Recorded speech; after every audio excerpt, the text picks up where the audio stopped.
Paz do Senhor, Irmandade. Estamos aqui outra vez, bora orar?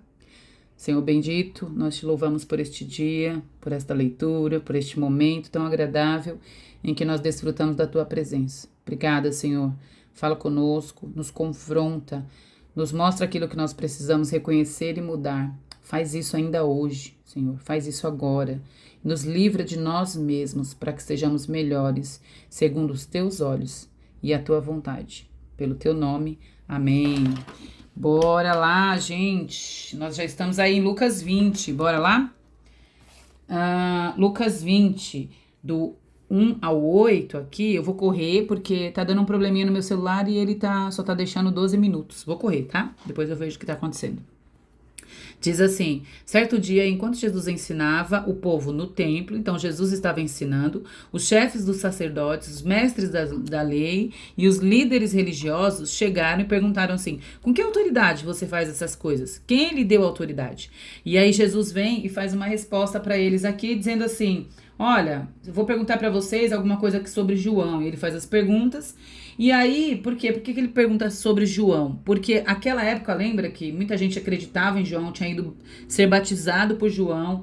Muitos que João ia até... Tá escrito que muitas pessoas iam ali no deserto para falar com João, para ouvir João, para ser batizado por ele. Tinha muitas pessoas aqui que seguiam ainda João, né? E aí, nesse sentido, eles ficaram sem resposta. Tá aqui, ó. Por isso não responderam. Aliás, eles disseram: não sabemos de onde era. Isso está relacionado a João. Nós não sabemos. E aí Jesus diz assim: tão pouco direi com que autoridade eu farei essas coisas. Aí eu fiquei pensando, eles vieram, um monte de gente importante encurralou Jesus e queria que ele respondesse. E aplicando isso para o nosso dia a dia, eu pensei em nós. Acho que a gente também anda se explicando demais, né? Na prática, a gente fica tentando se explicar, tentando dizer por quê, como, quando.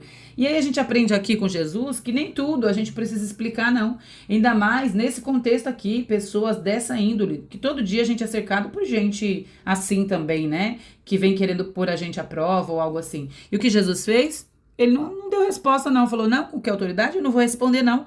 Porque vocês também ficam aí enrolando, não quiseram responder, né?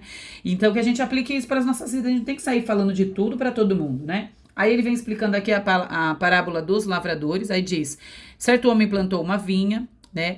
E aí, no tempo da colheita, ele enviou o servo. Os lavradores, porém, espancaram esse servo. Ele enviou outro servo, espancaram de novo. E aí, ele pensou, ainda trataram de modo humilhante. Ele pensou: vou mandar um terceiro. E o terceiro eles feriram, expulsaram de novo. E aí, esse dono da vinha, ele disse assim aqui no 13, ó: então mandarei meu filho amado, porque aí, quem sabe, eles respeitarão.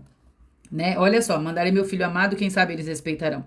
E este é o herdeiro. Aí quando esse filho amado chega lá, esses lavradores, eles dizem assim, ó: este é o herdeiro, vamos matá-los e a herança será nossa. E eles vão e fazem isso fora. Ai, dá pra ver? Eita. Gente, tá encostado aqui. E eles fazem isso e vão matá-lo fora da vinha. Olha isso. Essa parábola aqui, gente, é bem interessante, né? Porque essa parábola aqui dos lavradores, a vinha é Israel, dá pra ver, né? Os servos são os profetas, né?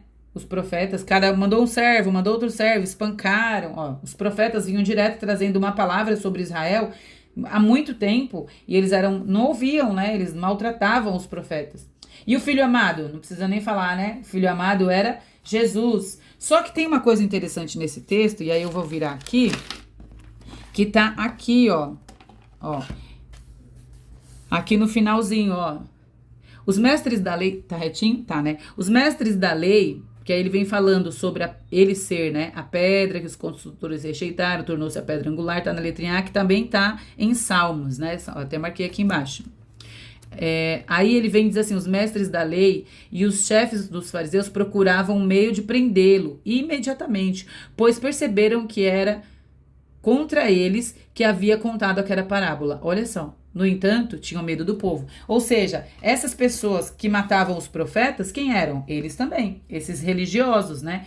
Então, eles entenderam que isso era sobre eles. E ao invés de se arrepender, o que eles maquinaram? Vamos matá-lo. Gente, é exatamente o que Jesus contou aqui. Mandou o filho, o dono da vinha mandou o filho, né? Mandou o filho amado e pensou: eles vão respeitar. E eles mataram fora fora, e tá escrito, né? Fora. E Jesus morreu, ó, tá escrito fora da vinha. E Jesus morreu onde? Fora, né? Foi fora da cidade. O monte era fora da cidade, fora dos muros da cidade. Então estava representando até o meio a forma que Jesus ia morrer. E eu penso assim, às vezes a gente insiste tanto, como esses homens aqui, é mais fácil julgar eles, né? Mas às vezes a gente insiste tanto e a gente não se arrepende porque a gente não reconhece os nossos erros. Mas Jesus nos chama ao arrependimento com essa palavra, né? Que isso enche o nosso coração e que a gente peça perdão. A gente precisa pedir perdão, porque às vezes a gente tá igualzinho a esses religiosos, né? Do 20 ao 26, os religiosos mandaram espiões. Vocês já tinham visto isso, gente? Os religiosos aqui, ó, espias para, ó, que se fingiam de justos para apanhar Jesus em alguma coisa. Olha só. E eles vêm aqui elogiando Jesus. Mestre, ó, sabemos que o senhor é correto, mostra parcialidade. Aí eles vêm e perguntam, é certo? É certo dar imposto a César? Eles queriam pegar Jesus. E tá escrito aqui, ó, Jesus conhecia a astúcia deles, né? E aí Jesus vai e responde, de quem é a inscrição que está na moeda? De César, eles respondem. Então Jesus diz, deem a César o que é de César. E eles, ó, mais uma vez, não conseguiam. Aqui em cima eles já tentaram, né? E aí tá aqui, ó, eles procuravam um jeito, mas não podiam, não conseguiam. Aqui de novo, ó, não conseguiam apanhá-lo em nenhuma palavra. Ó, e ficar todo o povo e ficavam admirados ainda com a resposta, em silêncio. Eles tiveram que se calar, porque a resposta de Jesus era para isso, calar eles, porque Jesus estava com a verdade, ele era a verdade. Aí em seguida vem mais uma turma. Aqui, os saduceus, aí do 27 em diante, mais uma turma testar Jesus. Os saduceus, aí o texto até ajuda, que diz aqui, ó, que dizem não haver ressurreição. Os saduceus, eles não acreditavam em anjos, em ressurreição, um monte de coisa eles não acreditavam. E eles também vêm pôr Jesus à prova, né? E aí eles vêm fazer aqui, ó, no 28, mestre, Moisés nos deixou escrito, se um homem morrer, deixar sua mulher, não ter filhos, o irmão desse homem deverá se casar. Só que aí eles continuam. Se o irmão morrer, e ela casar com outro, e esse morrer, e casar com outro. Aí eles finalmente morreu a mulher. E aí vem aqui no 33. Na ressurreição, de qual será a esposa? Porque ela vinha casando com cada um deles, né? Visto que foram casados com todos, né? Jesus responde. Os filhos desta era casam-se e dão em casamento. Ou seja, aqui vocês vão casar e ter casamento. Mas os que forem considerados dignos, né, da ressurreição dos mortos, não se casam, nem serão dados em casamento. E de quebra, Jesus ainda dá uma resposta para eles aqui embaixo e diz assim, porque eles falam sobre Deus de Abraão, Isaac, tá vendo aqui, ó? Vamos ler, hein, gente, porque eu tô correndo por causa do tempo aqui do meu reloginho. E aí ele vem ainda dar de quebra essa resposta, ele diz assim, ó, aqui, ó, que ele diz que Deus não é Deus de mortos, mas de vivos, pois para ele todos vivem. E assim, ó, mais uma vez, assim, ninguém ousava fazer perguntas. Calou a boca deles mais uma vez. Porque Jesus, gente, ele explica sobre a ressurreição e mais uma vez eles estavam tentando Jesus, né? Tentando pegar Jesus ali com uma cilada. Mas eles ficam sem saber diante da sabedoria de Jesus. E aí aqui do 41 em diante, tá vendo? Cristo, aqui ó. Cristo é o Senhor de Davi. Jesus, aqui que faz a pergunta, né? Ó, então, Jesus lhe fez uma pergunta. Ele mesmo traz a explicação, porque todos os religiosos estavam em silêncio, ele já tinha silenciado todas essas pessoas. A gente viu aqui, a gente viu aqui, a gente viu aqui. Eles todos em silêncio. Jesus vem e explica, e enquanto Jesus está explicando, ele vira para os discípulos e ele diz assim, ó, enquanto todo o povo ouvia, ou seja, ele estava explicando, dá para ver? Eita, tá bem embaixo. Enquanto todo o povo ouvia, ou seja, ele vinha dando uma explicação, aí Jesus vira para os discípulos e aí ele diz, cuidado com os mestres da lei, eles gostam de andar com roupas especiais, amam as saudações na praça, os assentos mais importantes nas sinagogas.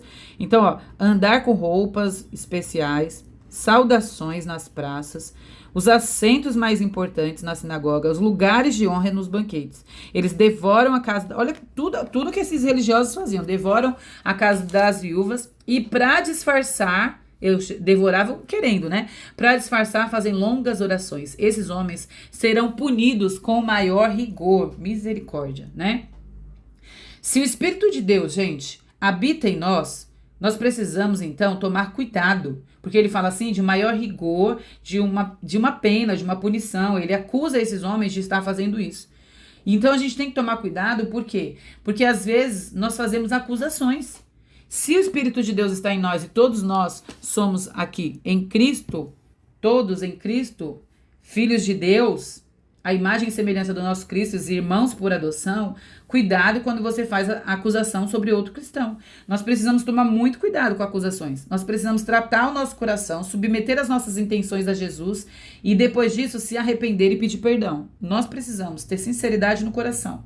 Caso contrário, virá uma punição e nós seremos tratados com mais rigor, porque a gente fala muito dos religiosos, mas nós precisamos ser verdadeiros e não como eles, religiosos fingidos. Então, às vezes, a gente se justifica, mas o defeito que a gente está apontando no outro pode estar também em nós.